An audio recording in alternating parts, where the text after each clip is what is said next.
Clara Evans arrived at Bradley Tech Chicago office at 5 a.m., the sky still a bruised purple over the city's jagged skyline. The wet mop hit the floor with a soft thud, swishing across the polished tiles of the empty hallway. Dim fluorescent lights flickered overhead, casting long, wavering shadows that danced with her every move. She wore a crisp blue janitor's uniform, her dark hair tied back in a tight ponytail, earphones tucked in as upbeat music pulsed through her veins.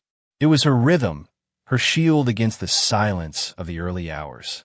By now, she'd already dusted every desk in the open-plan office, wiped down the conference room table, and scrubbed the kitchen sink until it gleamed. Starting early meant avoiding the bustle of the day and the stares that followed her like flies to honey. She'd been at this job 3 months, a quiet cog in a mid-sized IT firm that hummed with ambition. It wasn't glamorous, but it was steady, something she hadn't had since the warehouse job cracked her spine and forced her to rethink everything.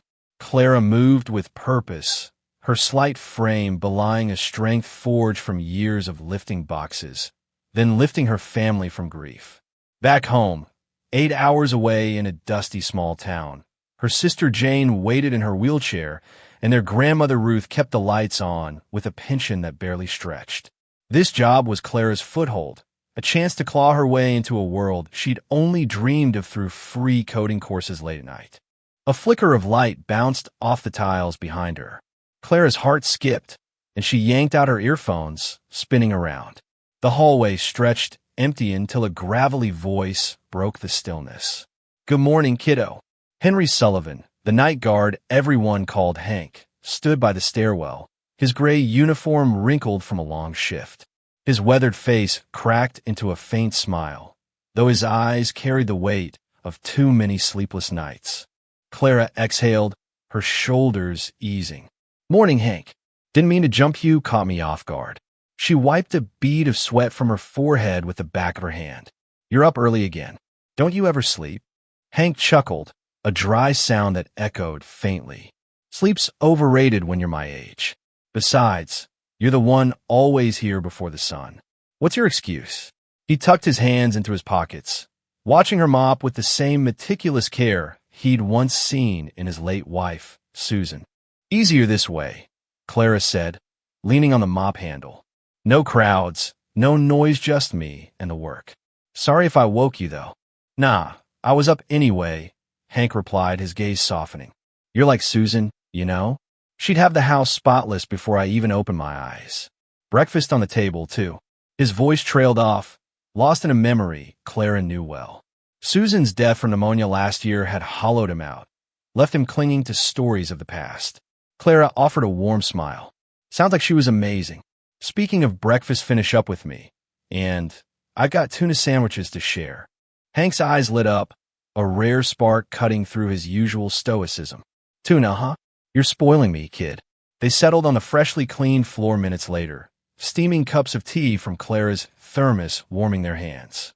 Hank launched into a tale from his Marine days, something about a storm off the coast of Okinawa, and Clara listened, her mop forgotten.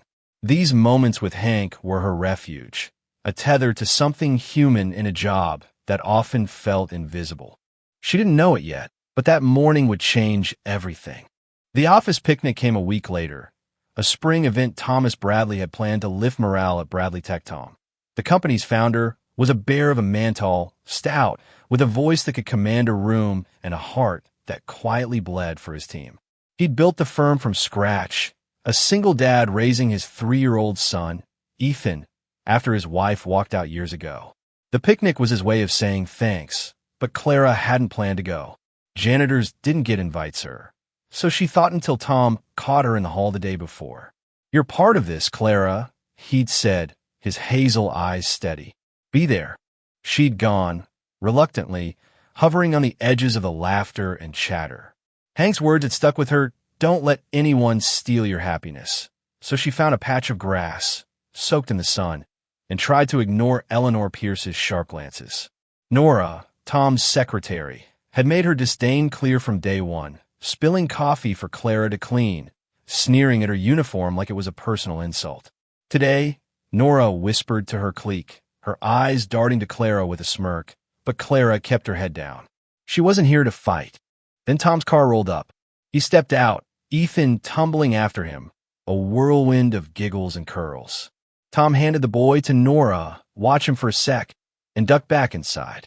Nora barely noticed, too busy gossiping. Ethan, free and fearless, spotted a stray dog nosing under a tree. "Dog!" he squealed, bolting across the lawn. It happened fast. The dog snarled, teeth bared, lunging at Ethan as he reached out with tiny hands. Clara didn't think she ran, scooping him up just as the animal's jaws snapped shut. Pain exploded in her leg, hot and sharp as the dog bit down. She stumbled, clutching Ethan tight, screaming, "Get away!"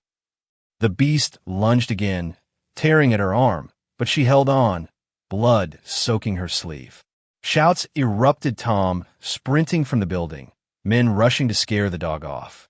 It yelped and fled, tail low, leaving Clara trembling on the grass, Ethan safe in her arms. Tom reached them, his face pale, breath ragged. He dropped to his knees, pulling Ethan close, then wrapping Clara in the same desperate embrace. "Thank you," he rasped, over and over. "You saved my boy." Blood smeared his shirt, but he didn't care. Clara, dazed, tried to wave it off. "I'm fine, it's just a scratch." But her leg throbbed, and her arm hung limp. Tom's eyes hardened. "No, you're not. Get in the car, hospital now." The picnic dissolved. Colleagues milled around, stunned, while Nora muttered something about not ruining the day. No one listened. At the hospital, stitches closed Clara's wounds, and rabies shots left her arm aching. Tom stayed by her side, Ethan clinging to his leg. A few days later, before her discharge, he returned with a box wrapped in Bradley Tech's logo. "Open it," he said, his voice warm. Inside was a navy blue dress short in front, flowing long and back, the one she'd stared at in a shop window weeks ago. Clara's eyes welled up. "You don't know where I'd wear this," she stammered. Ethan hugged her. "Preschool," he chirped, and Tom laughed. "There you go." Back at work, Tom caught her vacuuming one morning. "Clara," he called, "put that down. I need you at a meeting tomorrow with clients." With a dress. Her stomach flipped. A janitor at a meeting? She nodded, uncertain, but something in Tom's steady gaze told her he saw more than a mop in her hands. What he didn't know, what no one did, was the power she'd kept buried, waiting for a chance to break free. Clara Evans returned to Bradley Tech a week after the hospital, her arm still tender from stitches and her legs stiff with every step. The navy blue dress hung in her tiny apartment closet, a splash of color against her faded jeans and janitor uniforms. She'd stared at it that morning, tracing its elegant lines with her fingers, half expecting it to vanish like a dream. Thomas Bradley's words echoed in her head. "We're at tomorrow big meeting." A janitor in a boardroom? It felt absurd, but Tom's tone had been firm, his trust unshakable. So she'd ironed it carefully, her hands trembling, and slipped back into her routine. The office buzzed when she arrived at 5 a.m., her earphones blasting to drown out the ache in her bones. She moved fast, vacuuming carpets, wiping down desks, polishing the glass walls of the conference room where tomorrow's meeting would unfold. By 7, the place sparkled, and Clara tucked herself into a quiet corner of the break room, a coding textbook open on her lap. She'd been teaching herself for years, ever since Jane showed her that programming game hour stolen between warehouse shifts and late-night dinners with her sister and Ruth. It was her secret, a lifeline she clung to when the world felt too heavy. Footsteps broke her focus. Eleanor Pierce Nora strode in, her heels clicking like gunfire on the tile. Tom's secretary carried herself like she owned the place, her sharp bob framing a face that could cut glass. She'd been out with the flu since the picnic, but now she was back, and her eyes locked on Clara with a venom Clara knew too well. "Well, look who's cozy," Nora said, her voice dripping with disdain. She dumped a stack of coffee-stained cups into the sink cups Clara had washed an hour ago. "Clean that up, would you? Some of us have real work to do." Clara bit her tongue, nodding as she set her book aside. Nora's petty jabs were nothing new: spilled drinks, extra trash, snide comments about her place in the company. Clara had learned to dodge them, finishing her tasks early to avoid the woman's orbit. But today, Nora lingered, her arms crossed. "Heard you played hero at the picnic," she said, smirking. "Don't think it makes you special. Tom's just soft on strays." The words stung, but Clara kept her head down, scrubbing the sink. She thought of Jane's bright eyes, Ruth's tired hands, or reasons to stay quiet. Nora huffed and left, her perfume trailing like a warning. Clara finished, grabbed her mop, and moved to the hallway, her mind racing. Tomorrow, she'd be in that meeting Tom's orders. What did he expect from her? She wasn't a secretary, wasn't trained for this. The dress felt like a spotlight she wasn't ready for. By noon, the office hummed with staff, whispers swirling about Clara's moment at the picnic. Heard she tackled a dog. One guy muttered over his cubicle wall. "Crazy brave," another replied. Clara ducked their glances, focusing on a spill by the copier. She didn't want the attention, just the paycheck and a chance to breathe. But Nora made sure she didn't escape it. During lunch, Clara sat alone in the break room, nibbling a sandwich, when Nora swept in with her clique, 3 women in sleek blazers who followed her like shadows. "Check this out," Nora said loudly, pulling her phone from her purse. She flashed a photo Clara outside the high-end clothing store down the street, staring at that navy dress weeks before Tom gave it to her. Caught her drooling over it like a kid at a candy shop, Nora sneered. "Guess she's got a sugar daddy, now Tom's little pet project." The women snickered, their laughter sharp as knives. Clara's face burned, her sandwich forgotten. She'd never asked for the dress, never asked for anything, but Nora twisted it into something ugly. "She's just the janitor," one of the clique said, loud enough for Clara to hear. "What's she gonna do, mop the boardroom?" More laughs. Clara stood, her chair scraping the floor, and slipped out without a word. She didn't see Tom watching from his office doorway, his jaw tight. He'd heard the tale, and of it enough to know Nora was stirring trouble again. He'd warned her before, but she always danced on the edge, too valuable to fire, too vicious to ignore. That night, Clara sat in her apartment, the dress laid out on her bed. She'd patched her jeans a dozen times, worn sneakers until the sole's split. This was different. Beautiful. Dangerous. She traced its hem, thinking of Jane's coding games, Ruth's sacrifices, the life she'd left behind after the crash that stole her parents and broke her sister's spine. She dropped out at 14 to care for Jane, taught herself everything she knew. Could she wear this? Could she step into Tom's world, even for a day? Morning came fast. Clara stood before her cracked mirror, the dress hugging her frame like it was made for her. She twisted her hair into a simple bun, her hands shaking. At the office, she kept her head down, finishing her rounds early. Nora was out flu again. Someone said, and the office buzzed with panic. A major client meeting loomed, and Tom's temp secretary had called in sick too. He paced the hall, phone to his ear, until he spotted Clara with her vacuum. "Clara," he called, his voice urgent. "Drop that. I need you today, meetings in an hour. You're with me." Her stomach dropped. "Me? Too don't know how to." "You'll manage." Tom cut in, his tone steady but firm. "Paperwork, notes, simple stuff. I trust you." He paused, glancing at the dress peeking from under her coat. "You look ready. Let's go." Clara nodded, her throat tight. She stashed her gear, grabbed a notepad from the supply closet, and followed Tom to the conference room. The staff whispered as she passed, some curious, some skeptical. Nora's clique hovered by the coffee machine, their eyes narrowing. "What's she doing here?" one muttered. Clara ignored them, her pulse hammering. She wasn't trained for this, wasn't one of them. But Tom's faith in her was a lifeline, and she clung to it. As the clock ticked toward the meeting, Tom briefed her quickly, names, terms, a contract worth millions. Clara scribbled notes, her mind spinning. She didn't know what he saw in Janitor with a limp and a borrowed dress, but he did. And soon, he'd see something else, something she'd hidden beneath years of dust and quiet. What would he think when it came spilling out? Hey, if you've ever been judged too quick, hit that like button and tell us your story in the comments. Clara's thoughts seemed to whisper, though she'd never say it aloud. Subscribe, too, you won't want to miss what's next. The conference room at Bradley Tech buzzed with tension as the clock struck 10. Sunlight streamed through the glass walls, glinting off the polished table where Thomas Bradley sat at the head, his broad shoulders squared under a crisp gray suit. Across from him, 3 execs from Inter-System sharp suits. Sharper eyes flipped through a thick contract, their pens poised like weapons. Clara Evans hovered at Tom's side, the navy blue dress clinging to her frame, a notepad trembling in her hands. She'd never felt so out of place her janitor's mop swapped for this, a room full of power she didn't understand. But Tom had insisted, and now she was here, heart pounding, trying to keep up. Tom's voice cut through the hum, steady and commanding. This deal locks in 3 years of support your servers, our software. Numbers are on page 12. The execs nodded, scribbling notes.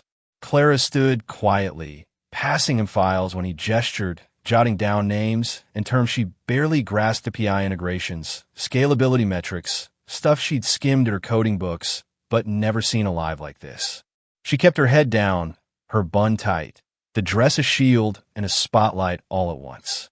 The Intera team barely glanced her way, assuming she was just another assistant. She was fine with that, better invisible than exposed. Halfway through, Tom slid the contract toward the lead exec, a wiry man named Kessler. "Sign here, and we're set," he said, his tone easy but firm. Kessler scanned the page, his pen hovering, then paused. "Wait, this clause on maintenance fees, it's vague. What's the cap?" Tom frowned, flipping back to the section. "It's standard pegged to usage. We've never had pushback." Kessler leaned back, crossing his arms. "I need specifics, Bradley. This could bleed us dry if your rates spike."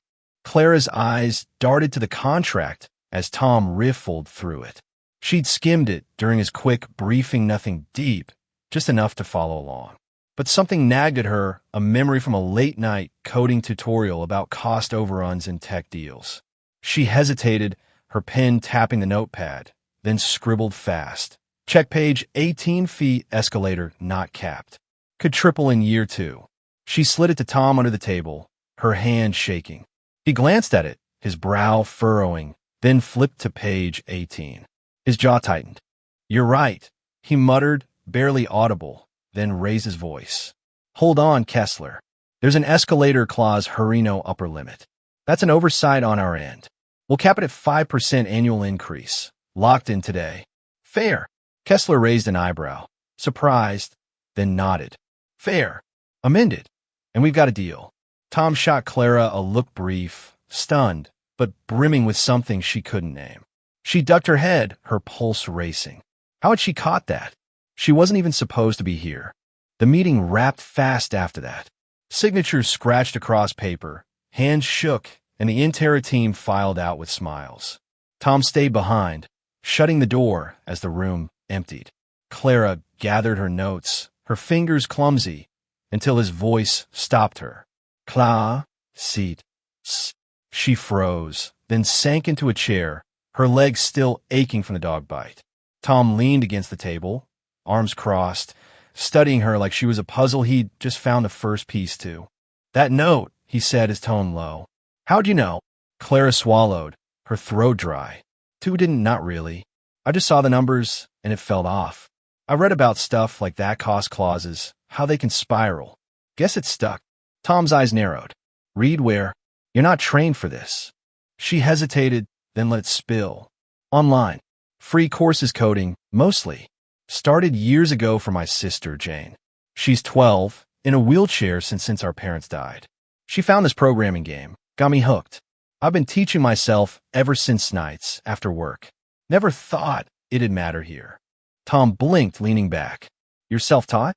And you caught that escalator clause, $1 million miss off a hunch?" Clara shrugged, her cheeks burning. "It wasn't a hunch. I just paid attention." He stared at her, then laughed a short, incredulous sound. "Clara, I've got MBAs who'd miss that. You're wasted with a mop." He straightened, his mind clearly spinning. "Dinner tonight. You meet Ethan. I want to hear more." She froze. "Dinner? With Tom Bradley? Two don't know if." "It's not a question," he cut in, his smile softening the edge. 6 o'clock. I'll pick you up." He grabbed his jacket and left, leaving Clara alone with the hum of the AC and a flood of panic. She just saved his deal, maybe his company, and now this? Her hand shook as she tucked the notepad under her arm, the dress suddenly heavy. She'd kept her coding quiet for years, a private lifeline for her and Jane. Now it was out, and Tom saw her. What did that mean? Back in the hall, whispers followed her. She was in a meeting, one guy muttered. Janitor girl, another scoffed. Clara ignored them, retreating to the break room. She sank into a chair, her mind drifting to Jane those nights at home, hunched over a cracked laptop, giggling as they debugged silly games. Jane's voice, bright and teasing. You're good at this, Clara. Better than you think. She'd brushed it off then, too busy surviving warehouse shifts, roof spills, Jane's meds. But today in that room, something had clicked. She wasn't just surviving anymore. She was good, and Tom knew it. The thought scared her. She'd built walls, kept her head down, her dreams small. Coding was for Jane, for a future she couldn't touch yet. But Tom's trust, his stunned look at cracked those walls open. Could she do this? Step into a world she'd only watched from the shadows? She didn't know. But as she replayed the meeting Kessler's pause, Tom's relief she felt a spark. Not just fear, pride. Tom, meanwhile, sat in his office, the contract still open on his desk. He'd almost lost at millions, maybe the company's edge all because he'd trusted Nora's team to proof it. Nora, who'd been out sick, who'd sneered at Clara from day one. And Clara quiet, limping. Clara had caught what they'd all missed. He rubbed his jaw, picturing her in that dress, scribbling that note. She wasn't just brave. She was sharper than half his staff. He'd honored her for saving Ethan. But this was something else. Something he hadn't seen coming. And Nora? She'd be back tomorrow, flu or not. When she heard about this Clara in her meeting, Clara saving the day she'd lose it. Tom almost smiled. Let her. He wanted to see what Clara could do next. Clara Evans sat across from Thomas Bradley at a cozy diner 6 blocks from Bradley Tech, the navy blue dress folded neatly in her bag. She'd changed into jeans after work, but her nerves still clung to her like damp clothes. Ethan, Tom's 3-year-old, scribbled on a placemat between them, his crayons rolling across the table. Tom had picked her up at 6 sharp, his pickup truck rumbling outside her apartment, and now he leaned forward, elbows on the table, his hazel eyes locked on her. So, he said, cutting into a burger, self-taught coding, huh? How'd you pull that off with a mop in one hand? Clara managed a small smile, poking at her fries. Late nights, mostly. My sister, Janesh the real spark. Found this game online, got me started. I just kept going. She glanced at Ethan, who grinned at her with ketchup on his chin. Had to. For her, for my Grandma Ruth. They're all I've got. Tom nodded, wiping Ethan's face with a napkin. You're tougher than you look, Clara. That deal, tote $1 million save. I owe you. She shook her head. You don't owe me anything. I just didn't want you to lose it. He laughed, low and warm. Too late for that. You got my attention now. Dinner stretched into coffee, then pie, Ethan dozing against Tom's shoulder. Clara opened up slowly at first about the crash that took her parents, Jane's wheelchair, Ruth's sacrifices. Tom listened, quiet, his usual gruffness softening. By the time he dropped her off, the city lights blurring past, Clara felt lighter than she had in years. See you tomorrow, he said, his voice lingering. She nodded, stepping into her apartment with a strange warmth in her chest. Morning brought chaos. Eleanor Pierce stormed into Bradley Tech, her flu gone but her temper blazing. She'd heard about the meeting Clara in the conference room. Clara, saving the Intera deal, and her heels clicked with fury as she cornered Tom in his office. Clara, vacuuming the hallway, caught snatches through the open door. She's a janitor, Tom. Nora snapped, her voice shrill. What's next? Letting her run the place. She's playing you wearing that dress, batting her eyes. Everyone's talking says she's after your wallet, not your respect. Tom's reply was sharp, cutting through the hum of the vacuum. Enough, Nora. She caught what your team missed, saved us a fortune. You want to talk respect?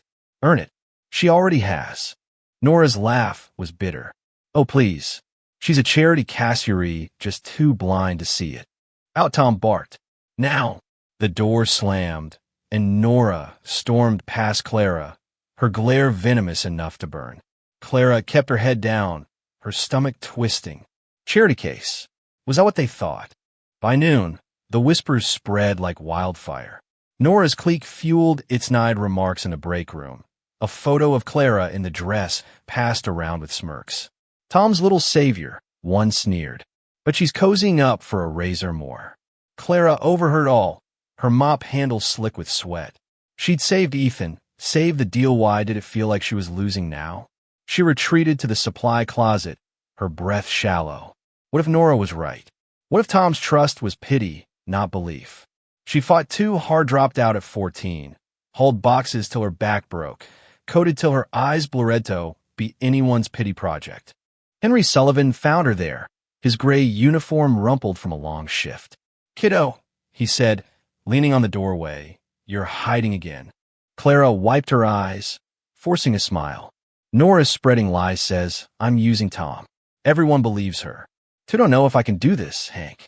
He stepped closer, his voice steady. "You save that boy. You save his deal. Nora's scared you're better than her. Don't let her win." She nodded, but the doubt lingered, heavy as the mop in her hands. That afternoon, Tom called her into his office.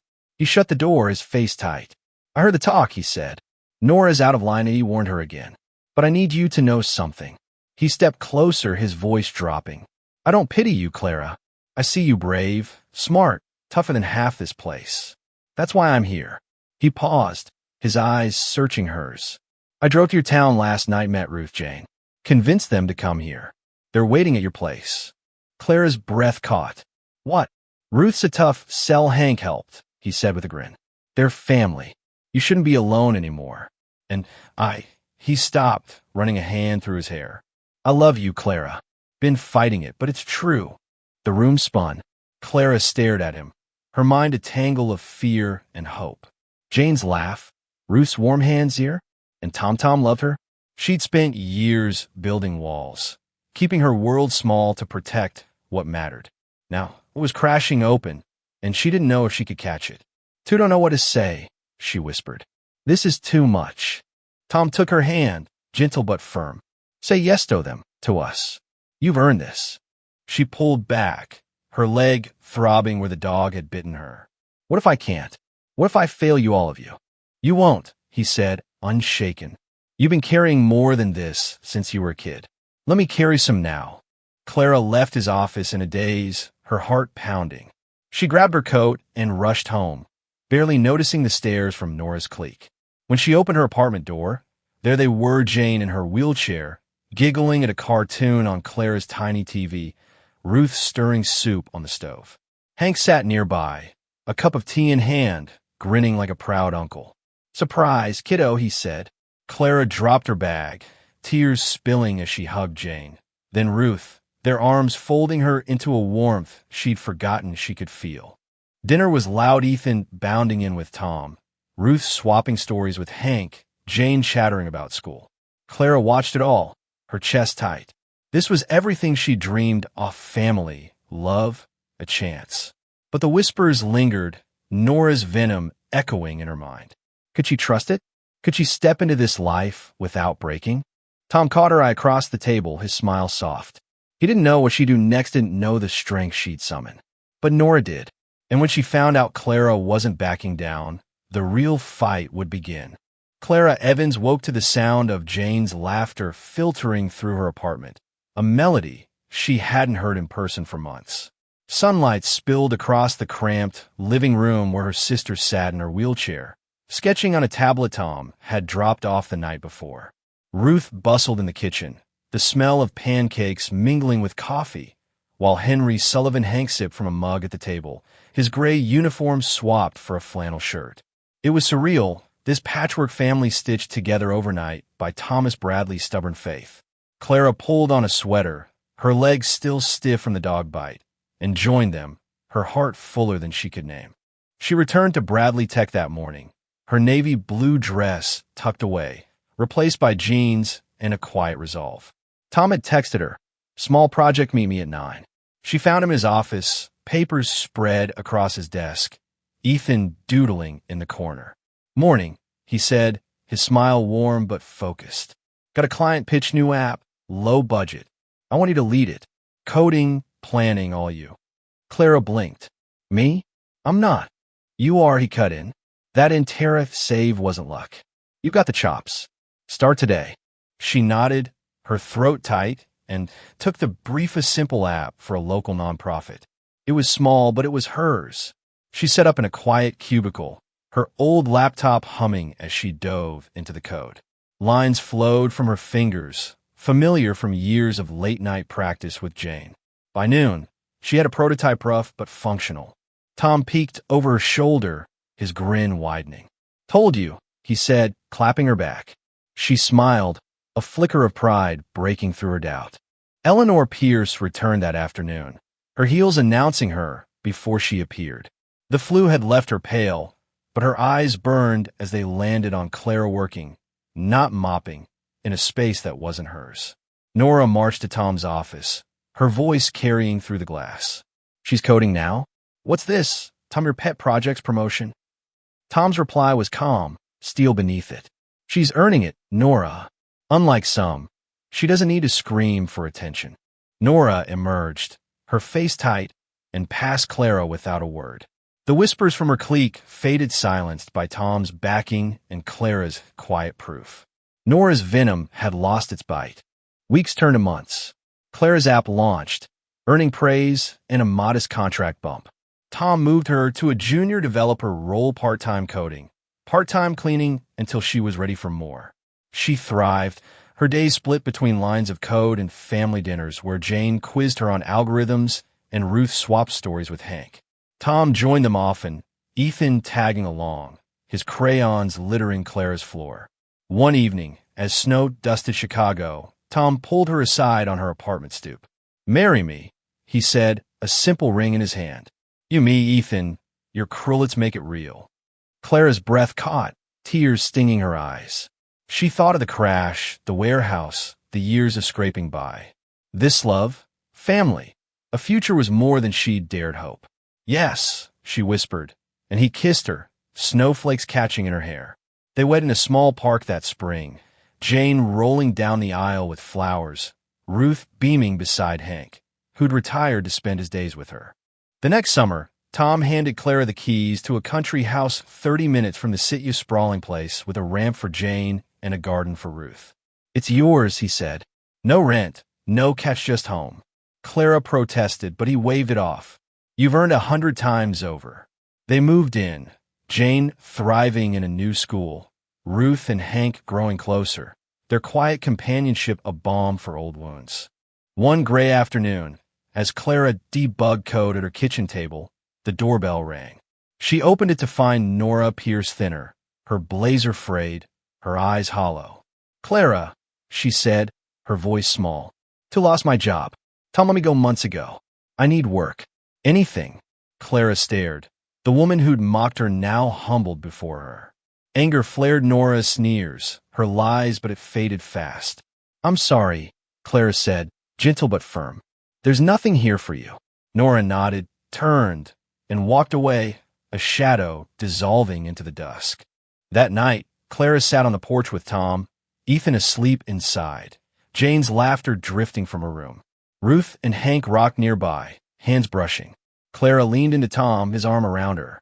"Think small steps really change everything?" she asked, her voice soft. He kissed her forehead.